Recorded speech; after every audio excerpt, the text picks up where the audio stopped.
స్వతంత్రం వచ్చిన నాటి నుంచి 75 సంవత్సరాల కాలం మనందరి ప్రభుత్వం అధికారంలోకి రాకమునుపు మన రాష్ట్రంలో ఎన్ని మెడికల్ కాలేజీలు ఉన్నాయి గవర్నమెంట్లో అని అంటే కనిపించేటివి 11. మీ బిడ్డ హయాంలో ఈరోజు కడతా ఉన్నవి మరో 17.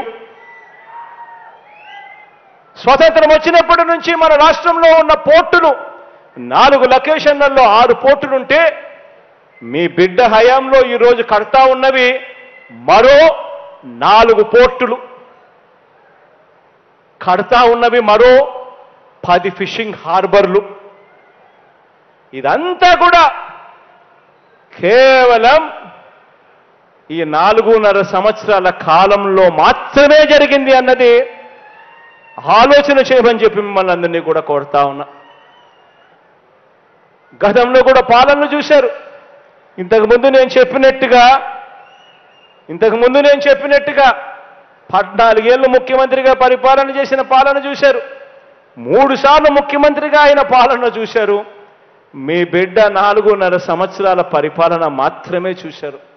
కానీ నేను చెప్పినటివి ఇవన్నీ కూడా కుప్పం నుంచి ఇచ్చాపురం వరకు మీ ఇష్టం, ఏ గ్రామాన్నైనా తీసుకున్నా కూడా ఈరోజు మీ బిడ్డ పరిపాలనలో తేడా, మార్పు ప్రస్ఫుటంగా కనిపిస్తా ఉంది అని చెప్పడానికి గర్వపడతా ఉన్నా.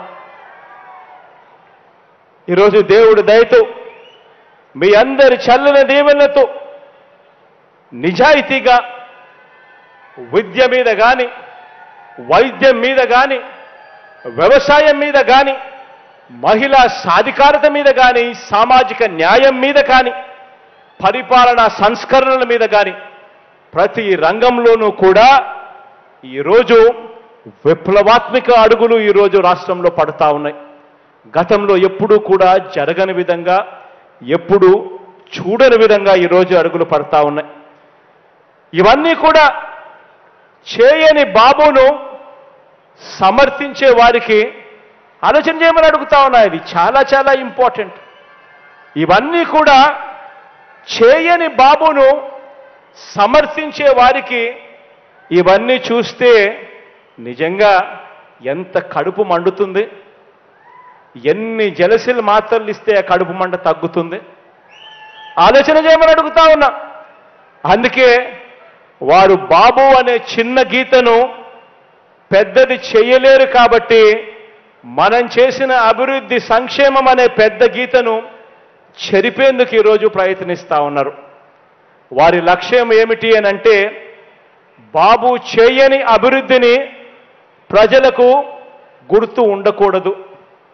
అదేవిధంగా జగన్ ఇంటింటికి చేసిన మంచిని ప్రజలు మర్చిపోవాలి. ఇందుకోసమే ఈరోజు ఈ దిక్కుమాలిన రాతలు, ఈరోజు ఇందుకే దిక్కుమాలిన కథలు, ఈరోజు దిక్కుమాలిన కథనాలు ఉద్యోగాలను సైతం, ఉద్యోగస్తులను సైతం రెచ్చగొట్టే కార్యక్రమాలు, రౌండ్ టేబుల్లో రకరకాల పార్టీలు, రకరకాల వ్యక్తుల రంగ ప్రవేశాలు, కుట్రలు, కుతంత్రాలు ఇవన్నీ కూడా జరుగుతూ ఉన్నాయి.